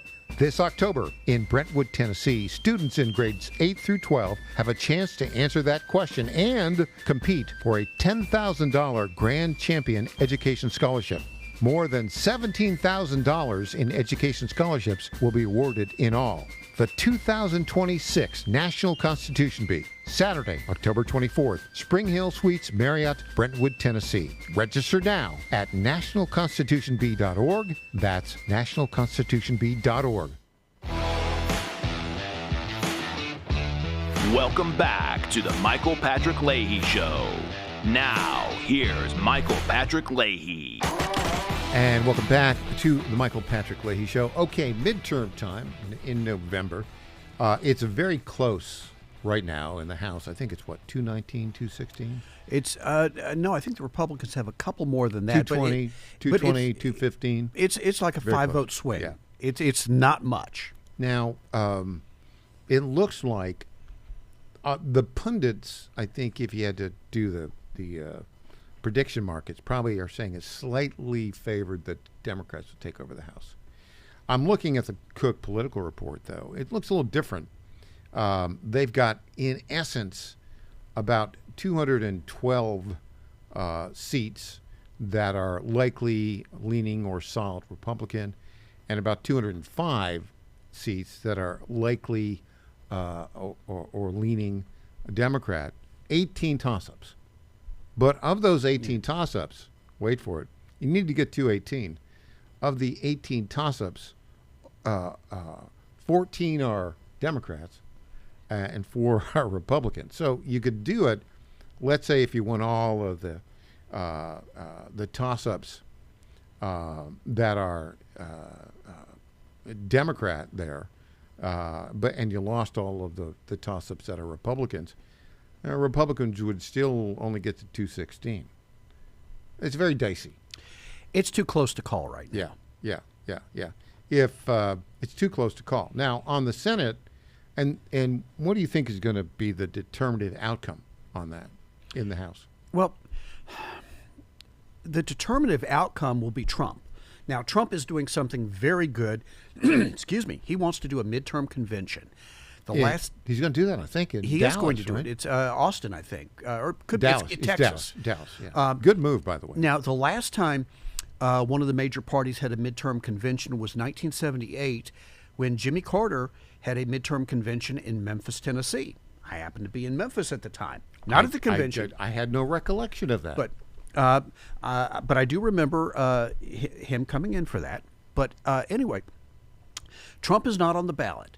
Trump realizes for the Republicans to be successful, Trump has to be on the ballot. Some Republicans realize that.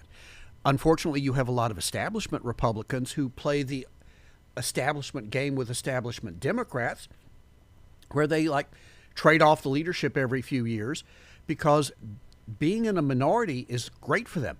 They get to go to all their parties, they get to do their fundraisers, they get to rant and rave, but don't have to accomplish anything. But when you're in the majority, you do have to accomplish something. And this is the game that the establishments of both parties play, which unfortunately for the Democrats, they don't realize that time is coming to an end for them because of their far left DSA wing that is taking over. Now, how could the Republicans sweep this election? Meaning, excuse me, House, Senate. House, grow a majority in the House, and possibly at least defend their current majority, if not grow their majority by a seat or two in the Senate. All right, there's two issues, and this is what the Republicans ought to do. And this show ought to be piped into the Oval Office so Donald Trump will listen to this. It is, though, Okay, good. I mean, he listens all the time. He has to break away from his dealings with Zelensky and the Iranians. I got to listen to Judson and Mike. Yeah, but in all seriousness, two things that if Trump and the Republicans did this, they would sweep the elections, because this would bring over all the normie voters who are not political addicts like you and I. Number one, announce an immediate cancellation of all guest worker visas. H-1Bs, H-2Bs. H-1Bs are very unpopular with most Americans. Yeah, well, except for corporations. Yeah, big corporations. L visas, the lateral visas, which there are no caps on. Eliminate those. Announce you've got all those people have 30 days to leave the country. All these corporations, they will scream, and it will be disruptive. But guess what? All these American tech workers that have been put out of work because of these foreign workers, these companies are going to have to hire them back. Here's the problem, though. I understand that. But Trump's not going to stop the H-1B visas. I know Trump is not going to. It's a mistake. Mr. President, that's a mistake. It's a huge mistake. Yeah. Now, the second thing, which he is more likely to do, and that is a massive war on fraud. Not just what J.D. Vance is doing, but it's estimated we have several $100 billion, perhaps as much as $1 trillion in government spending that is just going to fraud. Yeah, and most of it, by the way, is money being shipped from Washington, D.C. to blue states and blue cities. And they're grifting it. But here's what President Trump should do. And maybe he does this at the midterm convention, although I would suggest do it immediately after Labor Day. But pick a time and just announce we're cutting off all that funding, and go and make the case why all this fraudulent money, maybe even tie it in with some indictments, because there is some low-hanging fruit that people that could be indicted. Yeah. Do the indictments, make the big case to the American people, and then what are the blue states going to do? they have two choices. They could either sit there and just eat it. They're not going to do that. Or they file suit. They're and gonna then file suit. guess what? They file suit. You're walking right up to the election. And guess what? Your message to normie Americans is these leftists want to increase your taxes so that they can spend all this money on fraud while we're trying to stop it. That, by the way, this is a very good point, and I've been talking about it. And of course, if you listen to our reporting with Tom Pappert, this is a plan. This is a plan to take federal money, give it to blue states, blue cities for fraud, and then have the rest of us, normies, pay for it. Exactly. And we've seen part of this already with the massive cuts in things like U.S. aid and other things like that were nothing but pass-throughs for left-wing activists, left-wing groups, etc. And if this is something that appeals to normie Americans, if President Trump came through, and all right, you and I agree, he won't do much about the visas. Which is a shame, but H-1Bs are so unpopular. Yeah. I say wipe out all the visas, but let's just stay. I agree with that. I mean, back to the point, it's a time for choosing. We have too many illegal and legal immigrants in the United States of America that are destroying our culture. But if you wiped out, say, the H-1B visas, there's several million of those people who are in the process, who have H-1B visas who are taking jobs. Let's say you eliminate those. You got 30 days to get out. You suddenly have a hiring boom. Unemployment is going to drop. What will follow, not necessarily in time for the election, but will follow shortly thereafter, when you have several million people leaving the housing market, be it rental housing or purchase housing. Housing prices go down. The cost of housing is there's a lot of reporting that says it's illegal immigration that has driven up the price of housing. Exactly, by 30% or more. Yeah. Well, suddenly you drop this down as you are going into 2028, because this is the long-term play here. Affordability is an issue, and it will decide 2026 and 2028. For President Trump, the man is 80 years old right now. Looks like he is going to have, he's incredible. He just does not stop. But if he wants to have a post-presidency retirement... That's not in a federal prison? Or in The Hague. Yeah, really. Yeah. Because they're going to go after him again. Yeah, it will be lawfare that will pale in comparison to what they did to him in 2021 through 2024. Absolutely. And, Hello. But if he wants to do that, if he wants his family to be safe... Right. He needs to ensure that J.D. Vance is the 48th president of the United States. Or Marco. Or fill in the blank. But yes. It's a topic. It's got to be a Republican. Yeah. And he's got to ensure that the Republicans control Congress. And if that does not happen, the last days of President Trump's life will not be enjoyable. The same can be said for his, I don't know about his wife, but his children, because they will go after him. Yeah, of course they will. They will. And, other members of the administration, Vance, Hegseth, we can go down the list, Besant, It will be the French Revolution reign of terror. Yes, it will be. Yeah. And except the left is against capital punishment, but in the case of Republicans, I'm not sure that they would oppose it. They would not necessarily be opposed to putting Republicans up against a wall and shooting them. Well, we'll see on that, but still. Let's hope we don't see. Yeah. Because if you look at history, the Bolshevik Revolution of 1917, Mao's Revolution of 49, we could go through all the other communist revolutions. What's the end result? Bloodshed. Yeah. Communist revolutions give us three things: poverty, tyranny, and mass murder. And, I'm sorry, I like the United States. I love this country too much for us to, have to go through that. I agree. And it's a difficult time, but it is a time for choosing, and it's a time to make sure that the good guys win. Absolutely. And we need our team out there, not these establishment clowns who just play their DC games like Thune is doing. Yeah. Don't even get to the Senate. Yeah. They're not doing their job. All right, when we come back, News Potpourri. It's an irregular feature now. We used to do it at the end of every every program. But now, with Judson here today, we're going to do News Potpourri. Back after this.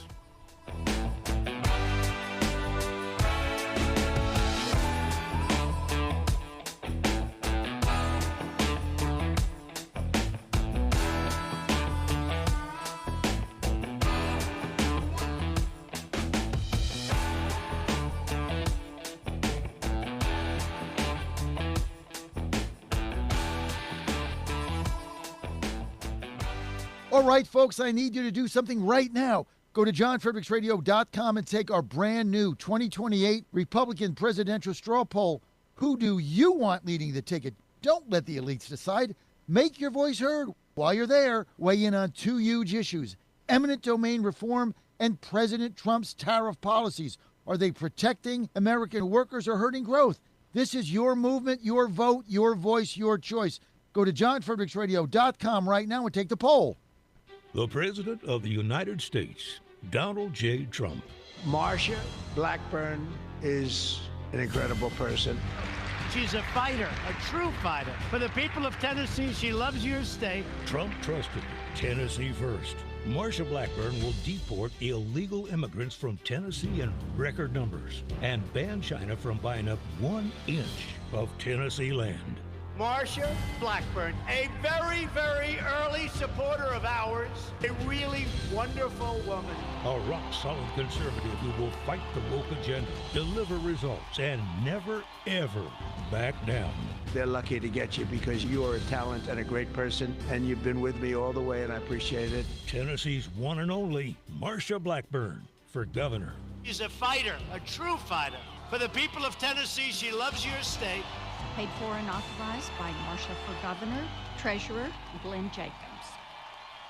Hey folks, Al Green here for SatPhone. When you're on the go, you want to know you're connected. If it's a family vacation or an off-the-grid escape to a remote destination, having reliable communication helps you feel safe and secure. You can't afford to find yourself in a dead zone. That's why you need SatPhone. SatPhones are reliable, durable, and give you global coverage. If you can get outside, you can get in touch. It's that simple. Make calls from your SatPhone to any regular cell phone in the United States. The phones are $1,500 value, but you can get yours free. Just sign up for a 15-month plan, $94.95 a month. Get 150 minutes monthly that roll to the next month. Go 3 months without using them, that's fine. Yes, 3 months, 450 minutes, all yours. Visit SAT123.com or call 855-980-5830. SAT123.com, 855-980-5830. Get surety and security with your sat phone. Call now. The Cats and Cosby Show. It's the top news of the day. People are out there saying, oh, the Iranians are never going to live by it. But let me tell you something. President Trump is going to bomb them again if they screw around. Hopefully they live up to it. And if not, the pounding's coming. We're going to do it again and again and again. The Cats and Cosby Show, weekdays 5 Eastern, 4 Central on the stations of the John Fredericks Media Network. Trump is the toughest president we ever had. Well, he's definitely the best bomber. I'm Brent Taylor, and I approve this message. Brent Taylor has my complete and total endorsement. Those are the words of President Trump announcing his endorsement of Brent Taylor for Congress. President Trump can count on Brent Taylor to support the American First agenda, fighting inflation, cutting spending, deporting illegal immigrants, and protecting our conservative values. President Trump endorsed Brent Taylor for Congress. Now he needs your vote. Paid for by Brent Taylor for Tennessee. Johnny Garrett's not some out-of-touch D.C. politician. Johnny Garrett's a Tennessean, a Christian conservative, and a proud father of 3 who's sick of the far left ruining our country with their radical policies. Conservative Johnny Garrett is proudly pro-life, pro-Trump to his core, and will always put America first. In Congress, Garrett will fight to lower taxes, cut government waste, and will always back the blue and support law and order. Garrett's fought for us in Nashville, and that's what he'll do in Congress. No to biological boys playing girl sports. No to communist China buying our farmland. And no to criminal illegals invading our state. Because with Johnny Garrett, what you see is what you get. It's time to bring more Tennessee to D.C. Send Trump conservative Johnny Garrett to Congress. I'm Johnny Garrett, candidate for Congress, and I approve this message. Paid for by Johnny Garrett for Congress. Welcome back to the Michael Patrick Leahy Show. Now, here's Michael Patrick Leahy. Welcome back. Our guest here, All-Star panelist Judson Phillips. Judson, it's time to bring back an irregular feature now of the Michael Patrick Leahy Show, News Potpourri. You still love that music. Yes, a News Potpourri. This is the portion of the program we talk about those stories that are of note, don't necessarily merit a full segment, and may have, just may have, a touch of irony. Hey, you know, Jasmine Crockett, have you followed her career? Oh, I've tried not to. She lost the nomination for the Senate, the Democrat Senate. Yeah, after being redistricted mercifully out of her district. So she, in congressional testimony, well, you're just going to have to listen to what she had to say. It's classic Jasmine Crockett cuckoo-ness. I want to go back real quick, though, Dr. Blight, because you talked about the World Cup. The World Cup that captured the imaginations of the entire world when they saw all of these people of color that was playing for all these teams. And ultimately, if you recall, the last two teams, it was Argentina and Spain. And it seemed like the vast majority of the world was rooting for Argentina, or actually against Argentina, right? And why was that? Just give me an explanation if you could guess. If you'll just let them finish the answer. Spain had the best team. Maybe that's why they were rooting for them. There's also a racist history that exists as it relates to Argentina. You're recognized. Okay, so what a Looney Tune. Jasmine Crockett is proof that there are two things that have no known limit, the universe and human stupidity, and we're not sure about the first. She wasn't sure which one was racist, but somebody was racist. Yeah, the world is racist. She cannot leave fast enough. She will get her gig on MS Now, or some other place like that, and she'll try to do the NGO grift. But interestingly enough, she does mention the World Cup. The World Cup is finally over, and I said this a couple of weeks ago, and I'm going to repeat this. What President Trump ought to do is create the Trump Cup, or call it the America Cup. I don't care what. Do it off year, so we're not going to compete with the World Cup with FIFA. Yeah, invite all these countries to come back to America, because the World Cup was the greatest PR for America that we've done in a very long time. Invite them in August when it is steaming hot outside. Come into our air-conditioned stadiums where in Europe you don't have air conditioning. Yeah. Tie it in with all the great American sports. Let the NFL co-sponsor. Let Major League Baseball co-sponsor. Let college football co-sponsor. Can you imagine inviting the Scots? The crowd, no Scotland, no party. Invite them to a game at Neyland. I mean, can you imagine the Neyland insanity? Stadium, for those outside of Tennessee, that's the 100,000 plus. Yeah, about 105,000, and it's growing. In the University of Tennessee in Knoxville. Yeah. Hey, here's another story. John Cornyn got his kicked. Oh, yeah. In the primary by Ken Paxton. He's the current incumbent senator, Republican from Texas. He's throwing a tantrum. Oh, yes. And he hates Donald Trump. Yeah. Absolutely hates it. And basically, he wants to continue funding a Bush-era AIDS relief program in exchange for a vote. And he tried to stop the ambassadorships of Carrie Lake, nominated to be ambassador to Jamaica, and Doug Mastriano, nominated to be ambassador to Slovakia. But it didn't work. They made it through a panel. They'll be, I think, up on the floor of the Senate pretty soon for a vote. Yeah, those are the kind of votes that should be like unanimous consent votes. Really? What does the ambassador to Jamaica do? She goes out and congratulates the Jamaican bobsled team. She gets some sun on the beach. I mean, that's about it. It's not like she's the ambassador to China or Russia or something similar. It's just utter insanity. But, of course, this is, we've got Cornyn, we've got Tillis throwing their hissy fits. McConnell, perhaps more dignified. He's not just being hissy about it. Well, he's still in the hospital. He's still in the hospital. And, the question is he ever going to come out? And I don't know. We wish him well. Yeah, we do wish him well. We definitely hope he makes it past August 3rd. Yeah. Because that's the deadline. If he makes it past August 3rd, there's no special election. Yeah. Trump, look, the governor can appoint somebody. according to the law in Kentucky, Bashir can appoint somebody, but it has to be a Republican. Ah, yeah, right, right. And of course, he'd appoint the worst possible Republican. Of course, yeah. But I wish all three of those men a happy and lengthy retirement. Right, away from Washington D.C., away from power. Yeah, well, that's what I wish for almost every politician. Go ahead and leave. Go back to your home, your farm, whatever it is. Just go back and enjoy life.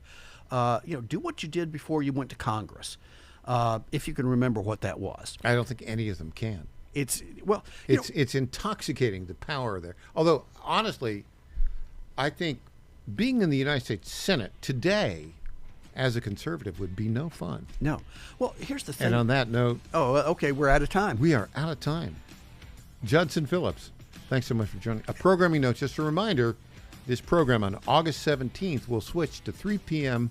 to 5 p.m. Eastern, 2 p.m. to 4 p.m. Central. Will be followed the next hour, Mike Keith, the voice of the Tennessee Volunteers, here in Nashville. We're going to be buying another radio station in Franklin.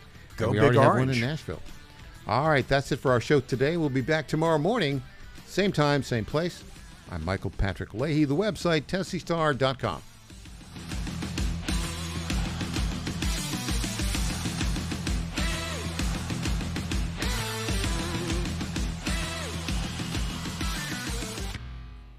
The Cats and Cosby Show. It's the top news of the day. People are out there saying, the Iranians are never going to live by it. But let me tell you something. President Trump is going to bomb them again if they screw around. Hopefully they live up to it. And if not, the pounding's coming. We're going to do it again and again and again. The Cats and Cosby Show, weekdays 5 Eastern, 4 Central on the stations of the John Fredericks Media Network. Trump is the toughest president we ever had. Well, he's definitely the best bomber.